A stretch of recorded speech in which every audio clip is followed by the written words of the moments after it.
ನಮ್ಮೆಲ್ಲರ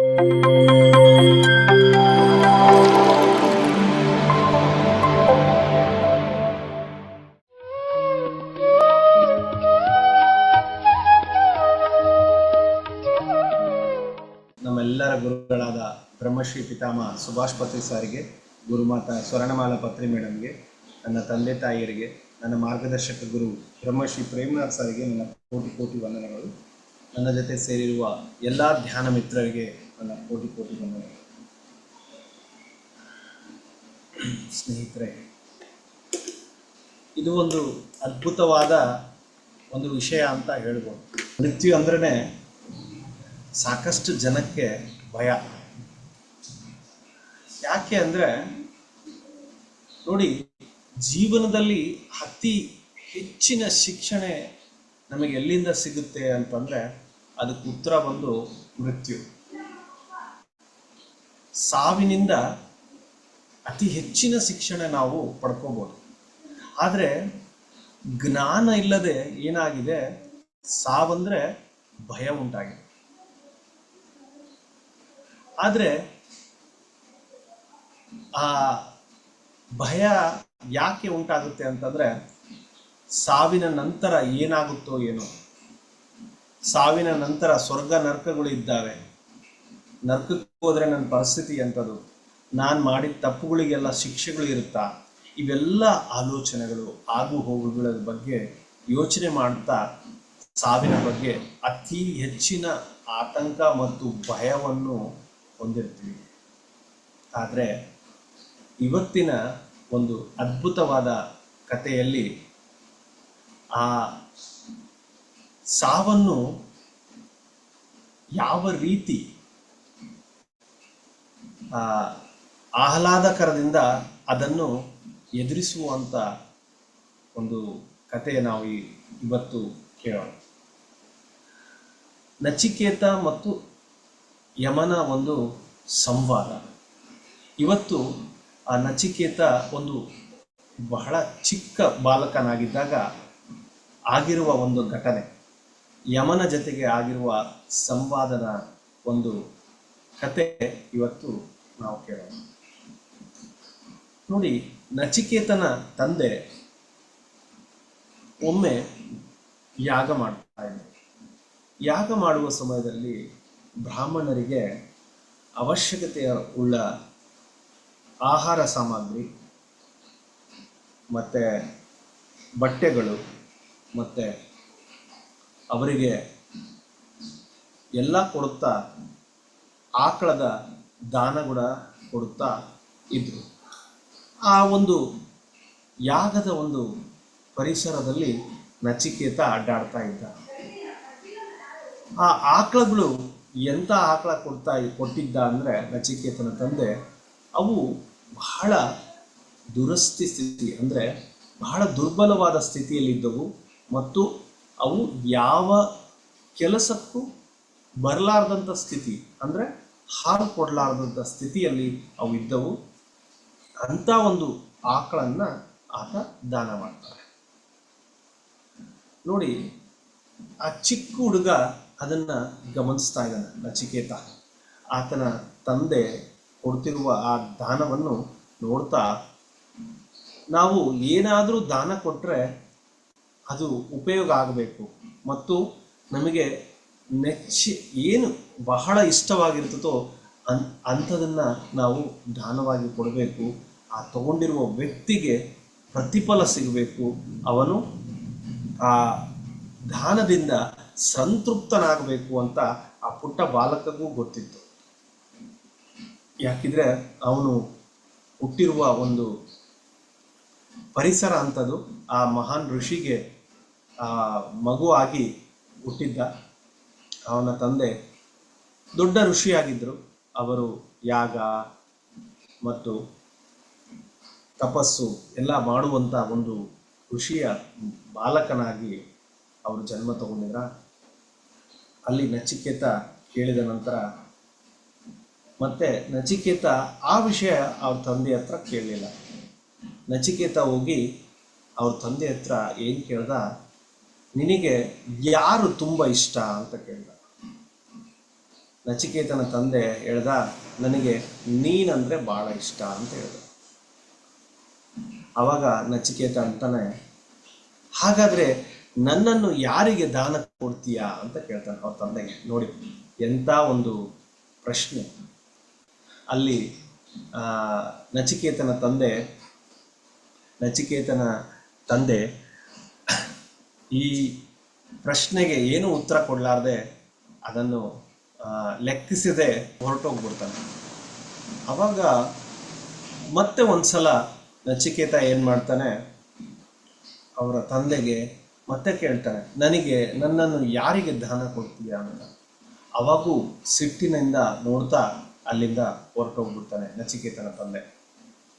ಮೂರನೇ ಬಾರಿನೂ ಮತ್ತೆ ಹೋಗಿ ನಚಿಕೇತನ ತಂದೆಯ ಹತ್ತಿರ ನಚಿಕೇತ ಕೇಳ್ತಾನೆ, ನನ್ನನ್ನು ಯಾರಿಗೆ ದಾನ ಕೊಡ್ತೀಯಾ ಅಂತ ಕೇಳ್ತಾನೆ. ಆವಾಗ ಅವರ ತಂದೆ ಸಿಟ್ಟಿನಿಂದ ಇವನನ್ನು ಬಿಡಿಸ್ಕೋಬೇಕು ಅಂತ ಅಂದ್ಕೊಂಡು, ಹೋಗು, ನಿನಗೆ ಯಮರಾಜನಿಗೆ ದಾನ ಕೊಟ್ಟಿದ್ದೀನಿ ಅಂತೇಳಿ ಹೇಳ್ಬಿಡ್ತಾನೆ. ನೋಡಿ, ಆ ಒಂದು ಪದ ಹೇಳೋದು ತಡ ನಚಿಕೇತಗನ್ನಿಸುತ್ತೆ, ನನ್ನ ತಂದೆಯ ಮಾತು ಅಸತ್ಯವಾಗಬಾರದು, ನನ್ನ ತಂದೆ ಯಮರಾಜನಿಗೆ ದಾನ ಕೊಟ್ಟಿದ್ದೀನಿ ಅಂತ ಹೇಳಿದಾನಂತೇಳಿ ನಚಿಕೇತ ಏನು ಮಾಡ್ತಾನೆ, ಸೀದಾ ಯಮಲೋಕಕ್ಕೆ ಹೋಗ್ತಾನೆ. ನೋಡಿ, ಯಮಲೋಕಕ್ಕೆ ಹೋದಾಗ ಏನಾಗುತ್ತೆ, ನಚಿಕೇತ ಯಮಲೋಕಕ್ಕೆ ಬಂದ ನಂತರ ಯಮಲೋಕದ ದ್ವಾರದಲ್ಲಿ ದ್ವಾರಪಾಲಕರು ಅವನನ್ನು ನಿಲ್ಲಿಸ್ತಾರೆ. ಏನಪ್ಪ ಕಂದ, ಯಾಕೆ ಬಂದಿದೆಯಾ ಇಲ್ಲಿ, ನಿನಗೆ ಏನು ಬೇಕಾಗಿತ್ತು, ಯಾರನ್ನ ಮೀಟ್ ಆಗೋದಕ್ಕೆ ಬಂದೀಯಾ ಅಂತ ಕೇಳ್ತಾರೆ. ನಾನು ಯಮರಾಜನ ಮೀಟ್ ಆಗಬೇಕು, ಅದಕ್ಕೆ ಬಂದಿದ್ದೀನಿ ಅಂತ ಹೇಳಿದ ತಕ್ಷಣ ಅವ್ರು ಹೇಳ್ತಾರೆ, ನೀನು ಇಲ್ಲೆಲ್ಲ ಬರಬಾರ್ದಪ್ಪ, ನೀನು ವಾಪಸ್ ಹೊರಟೋಗು ಅಂತೇಳಿ ದ್ವಾರಪಾಲಕರು ಹೇಳ್ತಾರೆ. ಆದರೆ ಕೇಳಲ್ಲ. ಆದರೆ ಇವನ್ನ ಹೆಂಗಾದರೂ ತಪ್ಪಿಸ್ಕೋಬೇಕು ಅಂತೇಳಿ ಅವ್ರೇನು ಹೇಳ್ತಾರೆ, ಇಲ್ಲಿ ಯಮರಾಜ ಇಲ್ಲ, ಅವ್ರು ಬರೋದು ಭಾಳ ಲೇಟ್ ಆಗುತ್ತೆ, ನೀನು ಇಲ್ಲಿಂದ ಹೊರಟು ಬಿಡು ಅಂತ ಹೇಳ್ತಾರೆ. ಆದ್ರೂ ಪುಟ್ಟ ನಚಿಕೇತ ಏನಂತ ಹೇಳ್ತಾನೆ, ಆಯಿತು, ನಾನು ಕಾಯ್ತೀನಿ, ಅವ್ರು ಬರುವವರೆಗೂ ಕಾಯ್ತೀನಿ, ಅವ್ರನ್ನ ಭೇಟಿಯಾಗೇ ಹೋಗ್ತೀನಿ ಅಂತ ಹೇಳ್ತಾರೆ. ನೋಡಿ, ಇಷ್ಟು ಹೇಳಿದ ನಂತರ ದ್ವಾರಪಾಲಕರಿಗೆ ಏನು ತೋಚಲ್ಲ. ಪುಟ್ಟ ಬಾಲಕ, ಅದರಲ್ಲೂ ಬ್ರಾಹ್ಮಣ, ಏನು ಮಾಡಲಾರದೆ ಅವರು ಸುಮ್ಮನೆ ಇರ್ತಾರೆ. 3 ದಿವಸದ ನಂತರ ಯಮರಾಜ ಯಮಲೋಕಕ್ಕೆ ಬರ್ತಾರೆ. ಯಮಲೋಕಕ್ಕೆ ಬಂದ ತಕ್ಷಣ ದ್ವಾರಪಾಲಕರು ಓಡ್ತಾ ಯಮರಾಜನ ಹತ್ರ ಹೋಗಿ ಹೇಳ್ತಾರೆ, ಸ್ವಾಮಿ, ನಿಮ್ಮನ್ನ ಮೀಟ್ ಆಗೋದಕ್ಕೆ, ನಿಮ್ಮನ್ನ ಕಂಡು ಹೋಗೋದಕ್ಕೆ ಒಂದು ಪುಟ್ಟ ಬ್ರಾಹ್ಮಣ ಬಂದಿದ್ದಾನೆ. ಅವನು ಎಷ್ಟು ಹೇಳಿದ್ರೂ ಕೇಳ್ತಾ ಇಲ್ಲ, ಅವನು ವಾಪಸ್ಸು ಹೋಗ್ತಾ ಇಲ್ಲ, ನಿಮ್ಮನ್ನು ಅವನು ಕಂಡು ಹೋಗಲೇಬೇಕಂತೆ, ನಿಮ್ಮ ಜೊತೆಗೆ ಮಾತಾಡಿ ಹೋಗಲೇಬೇಕಂತೇಳಿ ಅವನು ಬಹಳ ಹಠ ತೊಟ್ಟಿದ್ದಾನೆ ಅಂತ ಹೇಳ್ತಾರೆ. ಹೇಳಿದ ನಂತರ ಯಮನಿಗೆ ಬಹಳ ಆಶ್ಚರ್ಯ ಆಗುತ್ತೆ. ನೋಡಿ, ಒಂದು ಬ್ರಾಹ್ಮಣ ಬಾಲಕ ನನ್ನನ್ನು ಮೀಟ್ ಆಗೋದಕ್ಕೆ ಬಂದಿದ್ದಾನೆ, ಅದು 3 ದಿವಸಗಳ ಕಾಲ ನನ್ನ ಸಲುವಾಗಿ ಕಾದಿದ್ದಾನೆ, ಏನೂ ಒಂದು ಅಪೇಕ್ಷೆ ಇಲ್ಲದೆ ಆತ ನನ್ನ ಕಾದ್ಕೊಂಡು ಕುತ್ಕೊಂಡಿದ್ದಾನೆ ನನ್ನ ಸಲುವಾಗಿ ಅಂತೇಳಿ ಆಶ್ಚರ್ಯ ಆಗ್ಬಿಡುತ್ತೆ ಯಮರಾಜನಿಗೆ. ಇವನನ್ನು ನೋಡಬೇಕು, ಯಾರು ಈ ಬ್ರಾಹ್ಮಣ ಯಾರು ಅಂತೇಳಿ ಹೊರಗಡೆ ಬರ್ತಾನೆ. ಆ ಪುಟ್ಟ ನಚಿಕೇತನ ನೋಡಿ ಯಮರಾಜ ಕೈ ಮುಗಿತಾನೆ. ಕೈ ಮುಗಿದು, ಹೇಳಪ್ಪ, ಹೇಳು, ಎದಕ್ಕೆ ಬಂದಿದೀಯಾ ನೀನು ಅಂತ ಕೇಳ್ತಾರೆ. ಅದು ಎದಕ್ಕೆ ಬಂದಿದೀಯಾ ಅಂತ ಕೇಳೋಕ್ಕಿಂತ ಮುಂಚೆ ಯಮರಾಜ ಏನಂತ ಹೇಳ್ತಾನೆ, ನೋಡು, ನಿನ್ನ ನೋಡಿ ನನಗೆ ಭಾಳ ಆನಂದ ಆಗಿದೆ. ಯಾಕೆಂದರೆ ಯಾವುದೂ ಒಂದು ಅಪೇಕ್ಷೆ ಇಲ್ಲದೆ 3 ದಿವಸಗಳ ಕಾಲ ಏನೂ ಕಂಪ್ಲೇಂಟ್ ಕೊಡಲಾರ್ದಂಗೆ, ಏನೂ ದೂರು ನೀಡಲಾರ್ದಂಗೆ, ಏನೂ ಆಕ್ಷೇಪಣೆ ಮಾಡಲಾರ್ದಂಗೆ ನನ್ನಕ್ಕೋಸ್ಕರ ನೀನು ಕಾಯ್ತಾ ಕೂತ್ಕೊಂಡಿದೀಯಾ, ನನಗೆ ಬಹಳ ಆನಂದವಾಯಿತು ಅಂತ ಹೇಳ್ತಾರೆ. ಅದಕ್ಕೆ ನಾನು ನಿನಗೆ 3 ವರಗಳು ಕೊಡ್ತೀನಿ, ಕೇಳು ಅಂತ ಹೇಳ್ತಾನೆ. ನೋಡಿ, ನಚಿಕೇತ ಬಹಳ ಚೂಟಿ ಹುಡುಗ, ಬಹಳ ಚೂಟಿ ಬ್ರಾಹ್ಮಣ ಆತ.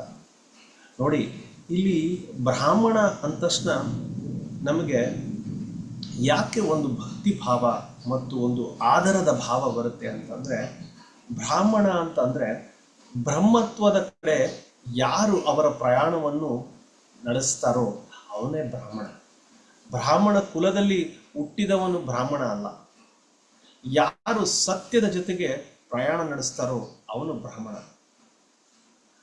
ನಾವು ಇದನ್ನ ಜಾತಿಯಾಗಿ ತಗೋಬಾರ್ದು.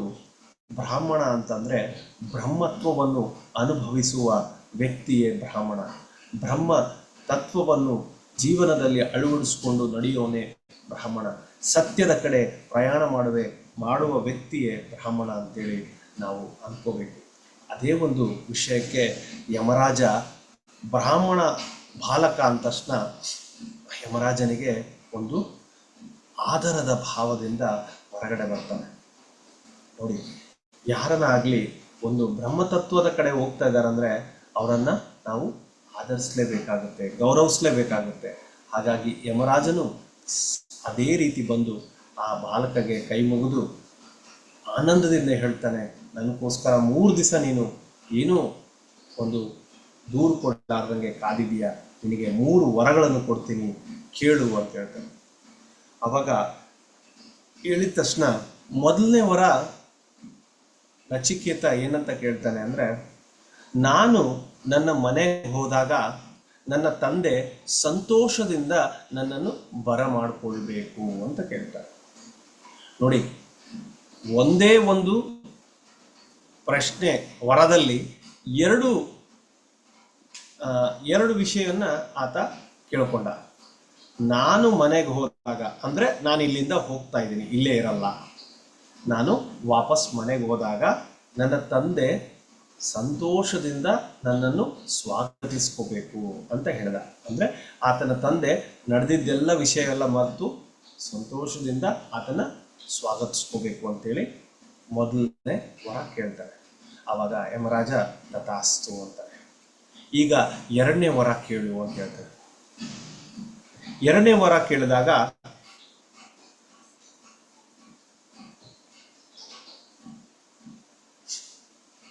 ಎರಡನೇ ವರ, ಯಾವ ಯಾಗ ಮಾಡಿದರೆ ಮುಕ್ತಿ ಸಿಗುವುದೋ, ಯಾವ ಯಾಗ ಮಾಡಿದರೆ ನಾವು ಸತ್ತಾದ ನಂತರ ಉನ್ನತ ಲೋಕಕ್ಕೆ ಹೋಗ್ಬೋದೋ ಅಂತ ಒಂದು ಯಾಗದ ವಿಧಿಯನ್ನು ನನಗೆ ತಿಳಿಸಿಕೊಡು ಅಂತೇಳಿ ಕೇಳ್ತಾನೆ. ಕೇಳಿದ ತಕ್ಷಣ ಯಮರಾಜ ಹೇಳ್ತಾನೆ, ಆಯಿತು ಅಂತೇಳಿ ಒಂದು ಯಾಗದ ವಿಧಿಯನ್ನು ನಚಿಕೇತಗೆ ಹೇಳ್ತಾನೆ. ಹೇಳಿದ ನಂತರ ನಚಿಕೇತ ಅಲ್ಲೇ ಆ ವಿಧಿಯನ್ನು ಕಂಠಪಾಠ ಹಾಕಿ ಅದನ್ನು ಮತ್ತೆ ಯಮರಾಜನಿಗೆ ಹೇಳಿ ತೋರಿಸ್ತಾನೆ, ಅಂದರೆ ಒಪ್ಪಿಸ್ತಾನೆ. ಇದೇ ಅಲ್ಲ, ಇದೇ ರೀತಿ ಅಲ್ಲ ಅಂತೇಳಿ. ಯಾವ ರೀತಿ ಒಂದು ಟೀಚರ್ ತನ್ನ ಸ್ಟೂಡೆಂಟ್ಸಿಗೆ ಕಲಿಸ್ಕೊಟ್ಟಾಗ ಹೆಂಗೆ ಮತ್ತೆ ವಾಪಸ್ಸು ಒಪ್ಪಿಸ್ತಾರೋ ಅದೇ ರೀತಿ ನಚಿಕೇತ ಯಮರಾಜನಿಗೆ ಆತನ ಯಾಗದ ವಿಧಿಯನ್ನು ಪುನರ್ ಒಪ್ಪಿಸ್ತಾನೆ. ಆತ ಕಲಿತು ಮನನ ಮಾಡಿಕೊಂಡು ಒಪ್ಪಿಸ್ತಾನೆ. ಒಪ್ಪಿಸಿದಾಗ ಯಮರಾಜನಿಗೆ ಬಹಳ ಅತ್ಯಂತ ಆನಂದ ಆಗುತ್ತೆ. ಏನಪ್ಪ, ಎಂಥ ಅಚ್ಚುಕಟ್ಟಾಗಿ ಕಲಿಯೋದಲ್ಲದೆ ಅದನ್ನು ಮತ್ತೆ ಹೇಳ್ತಿದ್ದಾನೆ, ಎಂಥ ಒಂದು ಜ್ಞಾನ ಈ ಪುಟ್ಟ ಬಾಲಕಂದು ಅಂತೇಳಿ ಬಹಳ ಆಶ್ಚರ್ಯ ಆಗುತ್ತೆ.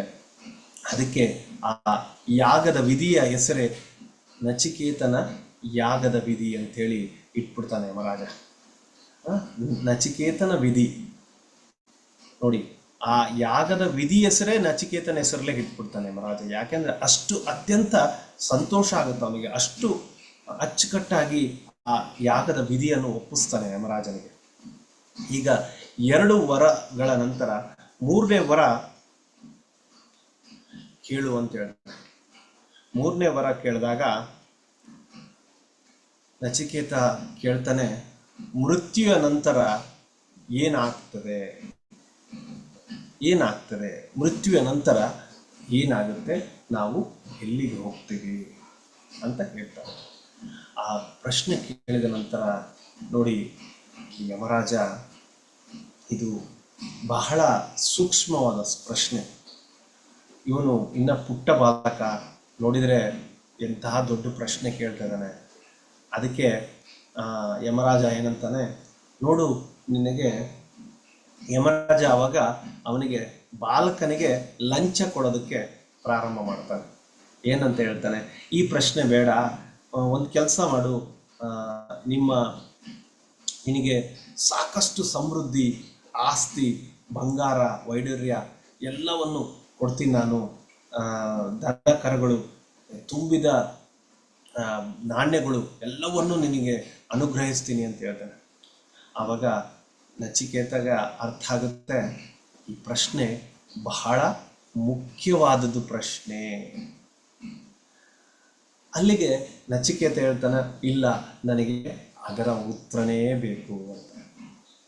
ಆವಾಗ ಯಮರಾಜ ಮತ್ತೆ ಆ ಲಂಚದ ಲಿಸ್ಟು ಇನ್ನೂ ಹೆಚ್ಚು ಮಾಡ್ತಾನೆ. ಯಾವ ರೀತಿ, ನಿನ್ನ ಇಡೀ ಪೀಳಿಗೆ ಆರಾಮಾಗಿ ತಿನ್ನುವಷ್ಟು ಆ ಒಂದು ಸಮೃದ್ಧಿ, ಆಸ್ತಿ ಎಲ್ಲವನ್ನು ಕೊಡ್ತೀನಿ, ಅದು ತಗೋ, ಅನುಗ್ರಹಿಸ್ತೀನಿ ಅಂತ ಹೇಳ್ತಾನೆ. ಆವಾಗ ನಚಿಕೇತ ಇನ್ನೂ ದೃಢ ಸಂಕಲ್ಪ ಮಾಡ್ತಾನೆ, ನನಗೆ ಇದರ ಜ್ಞಾನನೇ ಬೇಕು ಅಂತ. ನೋಡಿ, ಇದರ ಜ್ಞಾನನೇ ಬೇಕು ಅಂತ ಹೇಳಿದಾಗ, ಈ ಮೃತ್ಯು ನಂತರ ಏನು ಆಗುತ್ತೆ ಅನ್ನೋದ್ರ ಬಗ್ಗೆ ಅಲ್ಲಿ ಯಮರಾಜ ಮತ್ತು ನಚಿಕೇತನ ಮಧ್ಯೆ ಸಂವಾದ ನಡೆಯುತ್ತೆ. ಇಬ್ಬರ ಮಧ್ಯೆ ಡಿಸ್ಕಷನ್ ನಡೀತದೆ, ವಾರ್ತಾಲಾಪ ನಡೆಯುತ್ತೆ. ವಾರ್ತಾಲಾಪನೇ ಕಥೋಪನಿಷತ್. ಅಂದರೆ ಆ ಕಥೆಯ ರೂಪದಲ್ಲಿರುವ ಉಪನಿಷತ್ತಲ್ಲಿ ಈ ಒಂದು ನಚಿಕೇತ ಮತ್ತು ಯಮರಾಜನ ಸಂವಾದಗಳನ್ನು ಅಲ್ಲಿ ರೆಕಾರ್ಡ್ ಮಾಡಿದ್ದಾರೆ. ಕಥೋಪನಿಷತ್ನಲ್ಲಿ, ಕಥಾ ಅಂದರೆ ಕತೆ, ಉಪನಿಷತ್ನಲ್ಲಿ ಆ ಒಂದು ಕಥೆಯನ್ನು ರೆಕಾರ್ಡ್ ಮಾಡಿದ್ದಾರೆ. ಆ ಕಥೋಪನಿಷತ್ನಲ್ಲಿ ನಚಿಕೇತ ಮತ್ತು ಯಮರಾಜನ ಸಂವಾದಗಳು ಅಂತೇಳಿ ಇದ್ದಾವೆ. ಅದರಲ್ಲಿ ಈ ಕಥೆನೂ ಬರುತ್ತೆ ಮತ್ತು ಮೃತ್ಯುವ ನಂತರ ಏನಾಗುತ್ತೆ ಅನ್ನೋದರ ಬಗ್ಗೆ ಯಮ ಬಹಳ ಡೀಟೇಲ್ ಆಗಿ ತಿಳಿಸ್ತಾ ಹೋಗ್ತಾನೆ. ನೋಡಿ, ಹೀಗೆ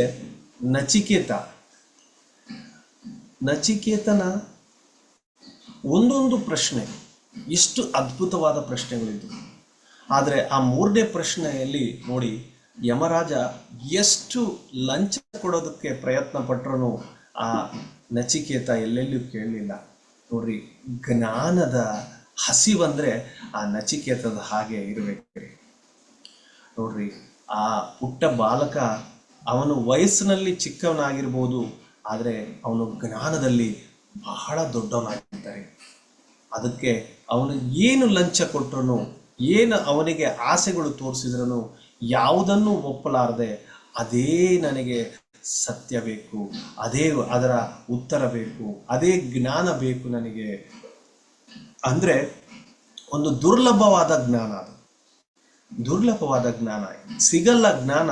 ಆ ಜ್ಞಾನದ ಬಹಳ ಕಠಿಣವಾದ ಜ್ಞಾನ ಇರೋದಕ್ಕೆ ಯಮರಾಜ ನನಗೆ ದಾರಿ ತಪ್ಪಿಸೋದಕ್ಕೆ ಆಸೆಗಳು ಕೊಡ್ತಾ ಇದ್ದಾನೆ, ಆಸೆ ತೋರಿಸ್ತಾ ಇದ್ದಾನೆ, ನನ್ನ ಟ್ರ್ಯಾಕ್ ತಪ್ಪಿಸೋದಕ್ಕೆ. ಆದರೆ ನನಗೆ ಆ ದುರ್ಲಭವಾದ ಜ್ಞಾನನೇ ಬೇಕು ಅಂತೇಳಿ ಹಠ ಹಿಡಿದ ತಕ್ಷಣ ಆ ಯಮರಾಜ ಅವನಿಗೆ ಆ ಜ್ಞಾನವನ್ನು ಕೊಡ್ತಾ ಹೋಗ್ತಾನೆ.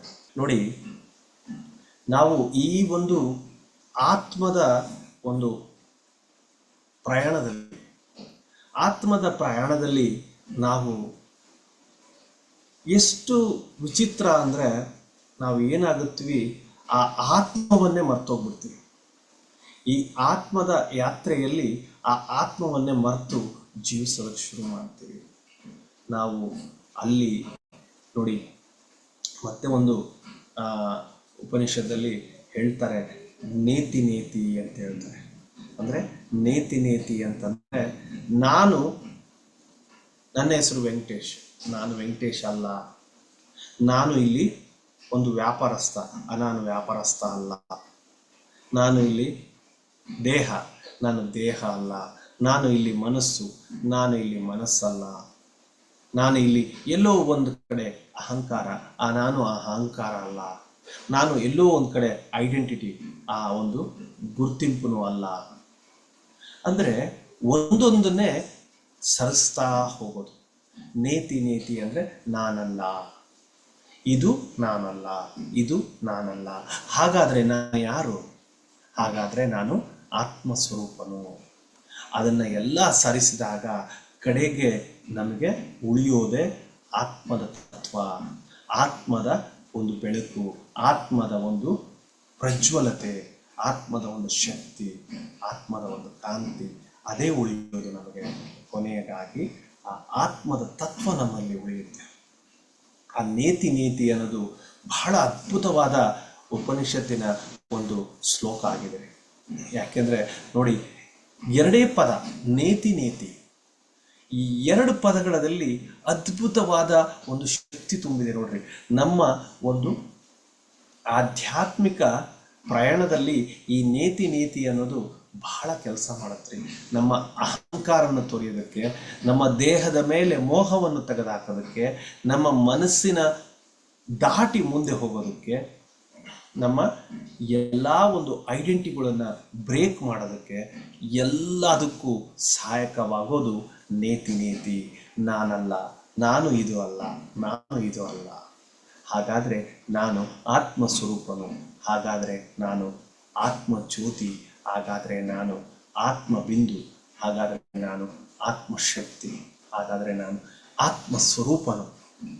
ಈ ಒಂದು ಆತ್ಮ ತತ್ವವನ್ನು ಅನುಭವಿಸುವ ಸಲುವಾಗಿ ಈ ನೇತಿ ತತ್ವವನ್ನು ನಾವು ಉಪಯೋಗಿಸಬೇಕು. ಆ ನೇತಿ ತತ್ವವನ್ನು ಉಪಯೋಗಿಸಿದಾಗ ನಮ್ಮ ಆತ್ಮ ತತ್ವದ ಬಗ್ಗೆ ನಮಗೆ ಅರಿವಾಗುತ್ತೆ. ಆ ಆತ್ಮದ ತತ್ವದ ಬಗ್ಗೆ ಅರಿವಾಗಬೇಕು ಅಂದರೆ ಈ ನೇತಿ ತತ್ವ ಬಹಳ ಅದ್ಭುತವಾದ ತತ್ವ ಇದು.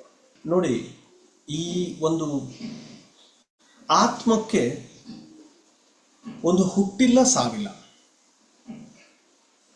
ಆದರೆ ಆ ಆತ್ಮ ಹುಟ್ಟು ಸಾವು ಎರಡನ್ನು ಅನುಭವಿಸುತ್ತೆ. ಆದರೆ ಆತ್ಮಕ್ಕೆ ಮಾತ್ರ ಹುಟ್ಟು ಸಾವು ಎರಡೂ ಇಲ್ಲ.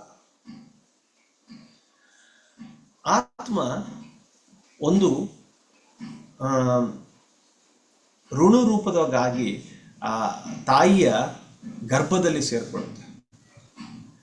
ಅಲ್ಲಿಂದ ಒಂದು ಶಿಶು ರೂಪವಾಗಿ ಡೆಲಿವರಿ ಆದ ನಂತರ ಒಂದು ಸಣ್ಣ ಶಿಶು ರೂಪವಾಗಿ, ಆಮೇಲೆ ಬಾಲ್ಯ ರೂಪದಲ್ಲಿ ಅದೇ ಆತ್ಮ ಪ್ರಯಾಣ ಮಾಡುತ್ತೆ. ಬಾಲ್ಯದ ನಂತರ ಯುವಕನಾಗುವುದು ಅದೇ ಆತ್ಮ, ಯುವಕ ನಂತರ ವೃದ್ಧನಾಗುವುದು ಅದೇ ಆತ್ಮ, ವೃದ್ಧದ ನಂತರ ಮೃತ್ಯು ಹೊಂದೋದು ಅದೇ ಆತ್ಮ. ಇಲ್ಲಿ ಆತ್ಮ ಅನುಭವ ಮಾತ್ರ ತಗೊಳ್ಳುತ್ತೆ, ಆದರೆ ಹುಟ್ಟು ಸಾವು ಎರಡು ಆತ್ಮ ತಗೊಳ್ಳಲ್ಲ. ದೇಹಕ್ಕೆ ಮಾತ್ರ ಹುಟ್ಟುತ್ತೆ, ದೇಹ ಮಾತ್ರ ಸಾಯುತ್ತೆ. ಆತ್ಮಕ್ಕೆ ಹುಟ್ಟಿಲ್ಲ, ಸಾವಿಲ್ಲ. ಆದ್ರೂ ಅದು ಒಂದು ಮಗುವಿನ, ಒಂದು ಯುವಕನ, ಒಂದು ವೃದ್ಧನ ಎಲ್ಲ ಒಂದು ಸ್ಟೇಜಸ್ನ ಪಾರ್ ಮಾಡಿ ಹೋಗುತ್ತೆ. ಈ ಒಂದು ಜರ್ನಿಯಲ್ಲಿ ಒಂದು ಹುಟ್ಟಿನಿಂದ ಸಾವಿನವರೆಗೆ ಜರ್ನಿಯಲ್ಲಿ ಆ ಆತ್ಮ ಎಲ್ಲ ಒಂದು ಅನುಭವಗಳನ್ನು ತಗೊಳ್ತಾ ಹೋಗುತ್ತೆ. ಅಂಥ ಒಂದು ಅನುಭವಗಳ ತಗೊಳ್ತಾ ಕೊನೆಗೆ ಮೃತ್ಯುವನ ಅನುಭವವನ್ನು ಆ ಆತ್ಮ ತಗೊಳುತ್ತೆ. ಅದು ಬಹಳ ದೊಡ್ಡದಾದ ಒಂದು ಅನುಭವ. ಅತ್ಯಂತ ನೋಡಿ, ಒಂದು ಸ್ಪಿರಿಚುವಲ್ ಸೀಕರ್ ಅಂಡ್ ಸೈಂಟಿಸ್ಟ್ ಯಾರಾಗಿರ್ತಾರಲ್ಲ, ಅವರಿಗೆ ಈ ಸಾವಿನ ಬಗ್ಗೆ ಭಯ ಇರಲ್ಲ. ಯಾಕೆ? ಸಾವಿನ ನಂತರ ಕೂಡ ಜೀವವಿದೆ, ಸಾವಿನ ನಂತರ ಕೂಡ ಆತ್ಮ ಪ್ರಯಾಣ ಮಾಡ್ತಾ ಇರುತ್ತೆ, ಇಲ್ಲಿಗೆ ಕೊನೆಗೊಳ್ಳಲ್ಲ. ಆ ಸತ್ಯವನ್ನು ತಿಳ್ಕೊಂಡಾಗ ಅವನಿಗೆ ಈ ಸಾವಿನ ಬಗ್ಗೆ ಯಾವುದೇ ಕಾರಣಕ್ಕೂ ಅವನಿಗೆ ಆ ಒಂದು ಭಯ ಇರಲ್ಲ, ಆತಂಕ ಇರಲ್ಲ. ನಿರಾತಂಕವಾಗಿ ಅವನು ಸಾವನ್ನು ಎದುರಿಸುತ್ತಾನೆ. ಅಂಥ ಒಂದು ವ್ಯಕ್ತಿಗೆ ಸಾವಿನ ಹತ್ರ ಬರುವ ಅನುಭವ ಆಗುತ್ತದೆ. ಬೇರೆ ವ್ಯಕ್ತಿಗಳಿಗೆ ಆ ಸಾವಿನ ಅನುಭವ ಆಗಲ್ಲ. ಆದರೆ ಯಾವ ವ್ಯಕ್ತಿ ಸಾವಿನ ಬಗ್ಗೆ ಹೆದರಿಕೆ ಇಲ್ಲದೆ ಆ ಸಾವನ್ನು ಕೂಡ ಅಪ್ಪಿಕೊಳ್ಳುವ ಶಕ್ತಿಯನ್ನು ಹೊಂದಿರ್ತಾನೋ, ಆ ಸಾವಿನ ಜ್ಞಾನವನ್ನು ಹೊಂದಿರ್ತಾನೋ ಅಂಥ ವ್ಯಕ್ತಿಗೆ ಅವನ ಸಾವು ಬರುವ ಮುನ್ನ ಅವನಿಗೆ ಗೊತ್ತಾಗುತ್ತೆ. ಯೋಗಿಗಳಿಗೆ ಅವರ ಸಾವು ಗೊತ್ತಾಗುತ್ತೆ. ಪತ್ರಿಸಾರಿಗೂ ಕೂಡ ಅವರ ದೇಹ ತ್ಯಾಗ ಮಾಡೋಕ್ಕಿಂತ ಮುಂಚೆನೇ ಗೊತ್ತಾಗಿತ್ತು. ಅವರ ಹತ್ತಿರದಲ್ಲಿರುವ ವ್ಯಕ್ತಿಗಳು ಈಗೂ ಹೇಳ್ತಾರೆ, ಸಾರು ಇಂಥ ಇಸ್ವಿಯಲ್ಲೇ ನಾನು ದೇಹ ತ್ಯಾಗ ಮಾಡ್ತೀನಿ ಅಂತೇಳಿ ಎಲ್ಲ ಹೇಳಿದರು, ಆದರೆ ನಾವು ಯಾರ ಮುಂದೆನೂ ಹೇಳಿದ್ದಿಲ್ಲ. ಸಾರು ಬಿಡಿಸಿ ನಾನು 2022ರಲ್ಲೇ ದೇಹ ತ್ಯಾಗ ಮಾಡ್ತೀನಿ ಅಂತೇಳಿ ಹೇಳಿದ್ರು ಅಂತೇಳಿ ಹೇಳ್ತಾರೆ. ಅಂದರೆ ಆ ಯೋಗಿಗೆ ತನ್ನ ಸಾವಿನ ಬಗ್ಗೆನೂ ಅತಿ ಕ್ಲಾರಿಟಿಯಾಗಿ ಗೊತ್ತಿರುತ್ತೆ. ಯಾಕೆಂದರೆ ಅವನು ಎಷ್ಟು ಕೆಲಸ ಮಾಡಬೇಕು, ಎಷ್ಟು ಸಮಯ ಇಲ್ಲಿರಬೇಕು, ಇಷ್ಟು ಸಮಯ ಇದ್ದು ಆತನ ಕೆಲಸ ಮತ್ತು ಆತನ ಉದ್ದೇಶ ಪೂರ್ಣಗೊಳಿಸಬೇಕು ಅಂತ ಆತನಿಗೆ ಬಹಳ ಚೆನ್ನಾಗಿ ಗೊತ್ತಿರುತ್ತೆ. ಅದರ ಪ್ರಕಾರ ಆ ವ್ಯಕ್ತಿ ಕೆಲಸ ಮಾಡ್ತಿರ್ತಾರೆ. ಅದೇ ರೀತಿ ನಮ್ಮ ಪತ್ರಿಜಿಯವರು ಕೂಡ ಅದೇ ನಿಟ್ಟಿನಲ್ಲಿ ಕೆಲಸ ಮಾಡಿದಂಥವ್ರು. ನೋಡಿ, ಇಲ್ಲಿ ನಚಿಕೇತನ ಒಂದು ಕಥೆಯಿಂದ ನಮಗೆ ಏನು ಗೊತ್ತಾಗುತ್ತೆ ಅಂತಂದರೆ, ನೋಡಿ, ನಚಿಕೇತ ಅವರ ತಂದೆಯ ಒಂದು ಮಾತನ್ನು ಉಳಿಸ್ಬೇಕು ಅಂತೇಳಿ ಸ್ವತಃ ತನ್ನನ್ನು ತಾನೇ ಯಮರಾಜನಿಗೆ ಒಪ್ಪಿಸ್ಕೊಳ್ಳೋದಕ್ಕೆ ಆತ ಯಮಲೋಕಕ್ಕೆ ಹೊರಟೋಗ್ತ. ಎಂತಹ ವ್ಯಕ್ತಿ ರೀ ನೋಡಿ. ರಾಮನ ಮಾತು ಕೇಳಿ ವನವಾಸ ಹೋದ ರಾಮನ ಕತೆ ಕೇಳಿದೀವಿ ನಾವು. ಯಾರು ದಶರಥನ ಮಾತನ್ನು ಕೇಳಿ ರಾಮ ವನವಾಸಕ್ಕೆ ಹೋದ. ಆದರೆ ತಂದೆಯ ಮಾತುಳಿಸೋದಕ್ಕೆ ಯಮಲೋಕ ಹೋದಂಥ ಏಕೈಕ ವ್ಯಕ್ತಿ ಅಂದರೆ ಇಲ್ಲಿ ನಚಿಕೇತ. ಎಂಥ ಒಂದು ಬಾಲಕರಿ, ಜ್ಞಾನ ಉಳ್ಳ ಒಂದು ಬಾಲಕ. ಓಕೆ, ಇಲ್ಲಿ ಆ ನಚಿಕೇತನಿಂದ ನಾವು ಆ ಒಂದು ಡೆಡಿಕೇಶನ್ ಕಲಿಬೇಕು. ಆ ಒಂದು ಬ್ರಹ್ಮತ್ವದ ಜ್ಞಾನ ಒಂದು ತಗೊಳ್ಳುವ ಒಂದು ಆಸಕ್ತಿ ಇದೆಯಲ್ಲ, ಆತನಿಂದ ನಾವು ಕಲಿಬೇಕು. ಅಲ್ಲಿ ಯಮರಾಜನ ಹತ್ತಿರ ಹೋದಾಗೂ ಸಾವಿನ ನಂತರ ಏನಾಗುತ್ತೆ ಅಂತೇಳಿ ಅದನ್ನು ಪ್ರಬಲವಾಗಿ ಗಟ್ಟಿಯಾಗಿ ಇಟ್ಕೊಂಡ. ಏನೇ ಲಂಚಗಳು ಕೊಟ್ಟರೂ ಅದನ್ನು ಸ್ವೀಕರಿಸಲಾಗದೆ ಅದೇ ಬೇಕು ಅಂತ ಗಟ್ಟಿ ಇರದ. ಅದೇ ರೀತಿ ನಾವು ಆಧ್ಯಾತ್ಮಿಕ ಜೀವನದಲ್ಲಿ ಬಹಳಷ್ಟು ನಮಗೆ ಆಮಿಷಗಳು ಬರ್ತವೆ, ಬಹಳಷ್ಟು ಲಂಚಗಳು ಬರ್ತವೆ. ಆದರೆ ಅದನ್ನು ಸ್ವೀಕರಿಸಲಾರದೆ ನಾವು ಜ್ಞಾನಕ್ಕೋಸ್ಕರ ನಿಂತ್ಕೋಬೇಕು. ನಿಂತ್ಕೊಂಡಾಗೆ ನಮ್ಮ ಆತ್ಮ ಉದ್ಧಾರದ ಕಡೆ ಹೋಗುತ್ತೆ ಅಂತ ನಾವು ತಿಳ್ಕೋಬೇಕು ಮಾಸ್ಟರ್ಸ್. ಆದರೆ ಈ ನಚಿಕೇತನ ನಾವು ಕತೆ ಕೇಳಿದ್ವಿ. ಹಾಗೆ ಇನ್ನೊಂದು ಈ ಲೇಟೆಸ್ಟ್ ನಮ್ಮ ಪ್ರೆಸೆಂಟ್ ವರ್ಲ್ಡಿಗಿನ ಕತೆ ಒಂದು ಹೇಳ್ತೀನಿ. ನಮ್ಮ CEO ಕತೆ ಹೇಳ್ತೀನಿ. ಈ ಲೇಟೆಸ್ಟು ನೋಡಿ, ಒಬ್ಬ CEO ಇರ್ತಾನೆ. ಆ CEO ಎಷ್ಟು ಬ್ಯುಸಿ ಅಂತಂದರೆ ಅಷ್ಟು ಬ್ಯುಸಿ. ಬಹುಶಃ ಆ ರಿಲಯನ್ಸ್ ಮುಖೇಶ್ ಅಂಬಾನಿನೂ ಅಷ್ಟು ಬ್ಯುಸಿ ಇದ್ದಿಲ್ಲೇನೋ, ಅವನು ಅಷ್ಟು ಬ್ಯುಸಿ ಇದ್ದ. ಅವನಿಗೆ ಹೆಂಡತಿಗೂ ಸಮಯ ಕೊಡೋಕ್ಕೆ ಆಗ್ತಿದ್ದಿಲ್ಲ, ತಾಯಿ ಜೊತೆಗೆ ಸಮಯ ಕೊಡೋಕ್ಕೂ ಆಗ್ತಿದ್ದಿಲ್ಲ, ಮಕ್ಕಳಿಗೂ ಸಮಯ ಕೊಡೋಕ್ಕೆ ಆಗ್ತಿದ್ದಿಲ್ಲ. ಅವನಿಗೆ ಮೀಟಿಂಗ್ಸು, ಅವನು ಕಮಿಟ್ಮೆಂಟ್ಸು, ಅವನ ಬಿಸ್ನೆಸ್ ಟ್ರಿಪ್ಸು, ಅದರಲ್ಲೇ ಅವನು ಮುಳುಗೋಗಿರ್ತಿದ್ದ. ಅಂಥ ಒಂದು CEO ಕತೆ ನಾವು ಇವತ್ತು ಕೇಳೋಣ. ಅಷ್ಟು ಬ್ಯುಸಿ ಆಗಿರುವ ಆ CEO ಒಂದು ಸಲ ಏನಾಗುತ್ತೆ, ಕಾರ್ನಲ್ಲಿ ಅವನೊಂದು ಮೀಟಿಂಗ್ ಭಾಳ ಒಂದು ಇಂಪಾರ್ಟೆಂಟ್ ಮೀಟಿಂಗ್ನ ಅಟೆಂಡ್ ಮಾಡಬೇಕು ಅಂತೇಳಿ ಹೋಗ್ತಾ ಇರ್ತಾನೆ. ರಾತ್ರಿಯ ಸಮಯ, ಬಹಳ ಕತ್ಲಾಗಿತ್ತು, ಮಳೆನೂ ಬರ್ತಾ ಇತ್ತು. ಅವನಿಗೆ ಅರ್ಜೆಂಟಾಗಿ ಅವನು ಯೂರ್ನಲ್ಸಿಗೆ ಹೋಗ್ಬೇಕಂತೇಳಿ ಒಂದು ಕಡೆ ನಿಂದಿರಿಸ್ತಾನೆ. ನಿಂದಿರಿಸಿ ಸ್ವಲ್ಪ ಒಂದು 2 ಹೆಜ್ಜೆ ಮುಂದೆ ಇಡ್ತಾನೆ. ಮುಂದೆ ಇಡ್ತಿದ್ದಂಗೆ ಏನಾಗುತ್ತೆ, ಅವನು ಒಂದು ತಗ್ಗಲ್ಲಿ ದಬಕ್ ಅಂತ ಬೀಳ್ತಾನೆ.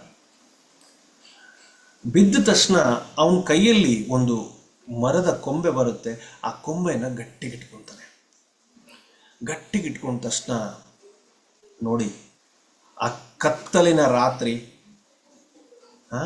ಆ ಜಿಟಿ ಜಿಟಿ ಮಳೆ ಬರ್ತಾ ಇದೆ, ದೊಡ್ಡ ತಗ್ಗಲ್ಲಿ ಬಿದ್ದಿದ್ದಾನೆ, ಆ ಮರದ ಕೊಂಬೆ ಇಟ್ಕೊಂಡಿದ್ದಾನೆ. ಆ ಮರದ ಕೊಂಬೆ ಇಟ್ಕೊಂಡಿದ್ದಾನೆ, ಅದನ್ನು ಹಂತ ಹಂತವಾಗಿ ಲೂಸ್ ಆಗ್ತಾ ಇದೆ. ಲೂಸ್ ಆಗ್ತಾ ಇದೆ. ಕೆಳಗಡೆ ಏನಿದೆ ಗೊತ್ತಿಲ್ಲ, ಎಷ್ಟು ಆಳ ಇದೆ ಗೊತ್ತಿಲ್ಲ. ಆ ಒಂದು ಏನೂ ಅರಿವಿಲ್ಲದ ಆ ಒಂದು ಸ್ಥಿತಿ ಹೇಗಿತ್ತು ನೋಡ್ರಿ. ಅವನ ಒಂದು ಅಷ್ಟು ಹೆದರ್ಬಿಟ್ಟಿದ್ದ ಅವನು. ಅಂಥ ಹೆದರಿಕೆಯಲ್ಲಿ, ಯಾಕೆಂದರೆ ಹಂತ ಹಂತವಾಗಿ ಆ ಕೊಂಬೆ ಕೆಳಗೆ ಬೀಳ್ತಾ ಇತ್ತು.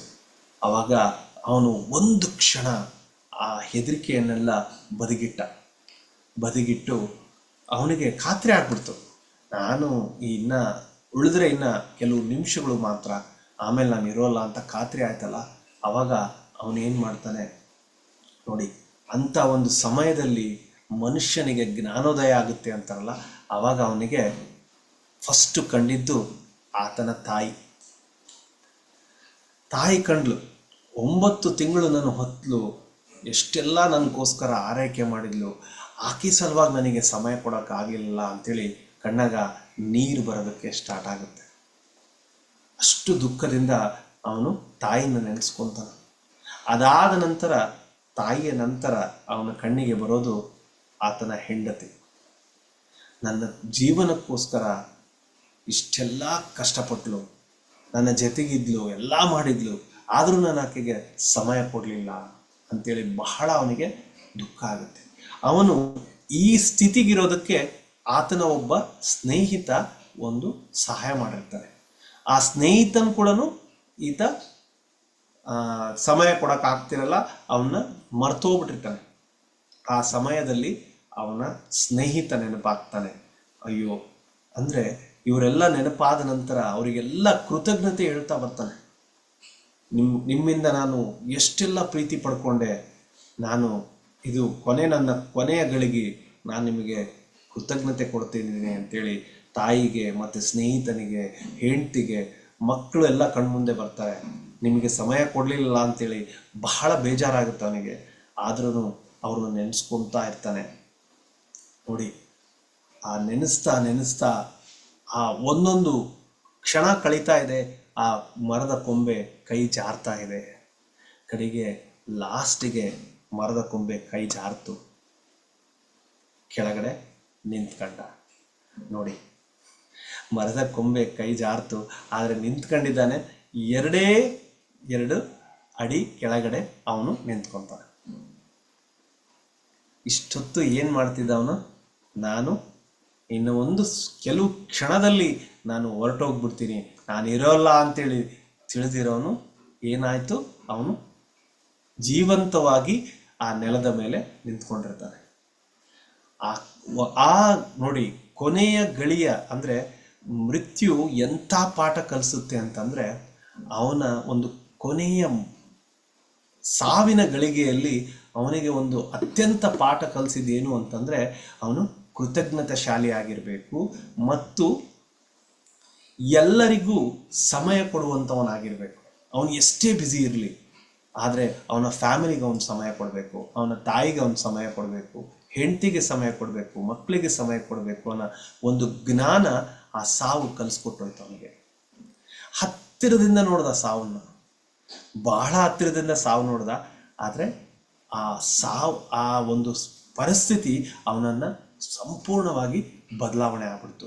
ಅವನು ಮೀಟಿಂಗ್ ಹೋದ ನಂತರ ಅವನ ಜೀವನದ ಶೈಲಿಯನ್ನೇ ಅವನು ಬದಲಾವಣೆ ಮಾಡಿಕೊಂಡು ಈ ಪರಿವಾರಕ್ಕೆ ಮತ್ತು ತಾಯಿಗೆ, ಹೆಂಡತಿಗೆ, ಮಕ್ಕಳಿಗೆ, ಸ್ನೇಹಿತರಿಗೆ ಎಲ್ಲರಿಗೂ ಅವನು ಸಮಯ ಇಟ್ಟು ಆ ನಂತರ ವ್ಯಾಪಾರವನ್ನು ಮಾಡ್ತಾ ಇದ್ದ. ನೋಡಿ, ಎಂಥ ಒಂದು ಚೇಂಜಸ್, ಡ್ರಾಸ್ಟಿಕ್ ಚೇಂಜಸ್. ಇಂದಿನ ಕರೆಂಟ್ CEO ಆಗಿದ್ರೂ ನೋಡಿ, ಹತ್ತಿರದಾಗೆ ನಾವು ಸಾವು ನೋಡಿದಾಗ ನಮ್ಮಲ್ಲಿ ಎಂಥ ಬದಲಾವಣೆ ಆಗುತ್ತೆ ರೀ, ಡ್ರಾಸ್ಟಿಕ್ ಚೇಂಜಸ್. ಅಂಥ ಒಂದು ಚೇಂಜಸ್ಸು ಬರಲಿ ನಮ್ಮ ಜೀವನದಾಗ ಅಂತ ಕಾಯ್ಬೇಡ್ರಿ ನೀವು. ಅದು ಬಂದ ಮೇಲೆ ಚೇಂಜ್ ಆಗೋಕ್ಕಿಂತ ಬರೋಕ್ಕಿಂತ ಮುಂಚೆ ಚೇಂಜ್ ಆದರೆ ಅದು ಬಹಳ ಒಳ್ಳೆಯದ್ರಿ. ಅದು ಒಂದು ಜ್ಞಾನಿ ಯಾಕೆ ಸಮಯದಲ್ಲಿ ಆ ಜ್ಞಾನ ನಿಮಗೆ ಸಿಕ್ಕಿದೆನೋ, ಆ ಒಂದು ಸೂಚನೆ ಸಿಕ್ಕಿದೆನೋ, ಇನ್ಫಾರ್ಮೇಷನ್ ಸಿಕ್ಕಿದೆನೋ, ಅದನ್ನು ನೀವು ಅರ್ಥ ಮಾಡಿಕೊಂಡ್ರೆ ಸಾಕು, ಅಳವಡಿಸ್ಕೊಳ್ತೀರಾ. ಆ ಅಳವಡಿಸ್ಕೊಂಡಾಗ ನೀವು ಕೂಡ ಆ ಜ್ಞಾನ ಭರಿತವಾಗಿ ನಿಮ್ಮ ಜೀವನವನ್ನು ಬದಲಾಯಿಸ್ಕೊಳ್ತೀರಿ ಅಂತೇಳಿ ಹೇಳ್ತೀನಿ. Thank you. P M C Kannada ಅವರಿಗೆ ನಾನು ಹೃದಯಪೂರ್ವಕ ಧನ್ಯವಾದಗಳು ಹೇಳ್ತೀನಿ. ಯಾಕೆಂದರೆ PMC ಕನ್ನಡ ಹಳ್ಳಿಗಳಲ್ಲಿ ಎಷ್ಟೋ ಜನಗಳ ಒಂದು ಜೀವನವನ್ನು ಬೆಳಕಿನ ಕಡೆಗೆ ತಗೊಂಡೋಗ್ತಾ ಇದೆ. ಯಾಕೆಂದರೆ ಮೊದಲು ಆ ಒಂದು ಸಣ್ಣ ಹಳ್ಳಿ ಕಡೆ ಬಹಳಷ್ಟು ಜನ ಹೋಗೋದಕ್ಕಾಗ್ತಾ ಇದ್ದಿಲ್ಲ. ಈಗ ಎಲ್ಲಿ ಮೊಬೈಲ್ ಇದೆ ಅಲ್ಲಿ PMC ಕನ್ನಡ ಇದೆ ಅಂತ ಒಂದು ಅದ್ಭುತವಾದ ಕೆಲಸ ಮಾಡ್ತಾ ಇದ್ದಾರೆ. PMC ಕನ್ನಡದ ಎಲ್ಲ ಪಂಗಡದ ಎಲ್ಲ ವ್ಯಕ್ತಿಗಳಿಗೆ ನನ್ನ ಹೃದಯಪೂರ್ವಕ ಧನ್ಯವಾದಗಳು. ಇನ್ನೂ ಹೆಚ್ಚು ಆ ಶಕ್ತಿಯಿಂದ ನೀವು ಈ ಕೆಲಸ ಮಾಡ್ರಿ ಅಂತೇಳಿ ನಾನು ಹಾರೈಸ್ತೀನಿ. Thank you. PMC Kannada channel ಅನ್ನು ಲೈಕ್ ಮಾಡಿ, ಶೇರ್ ಮಾಡಿ, ಸಬ್ಸ್ಕ್ರೈಬ್ ಮಾಡಿ ಮತ್ತು ಮಾಡಿಸಿ. ಎಲ್ಲರಿಗೂ ಧನ್ಯವಾದಗಳು.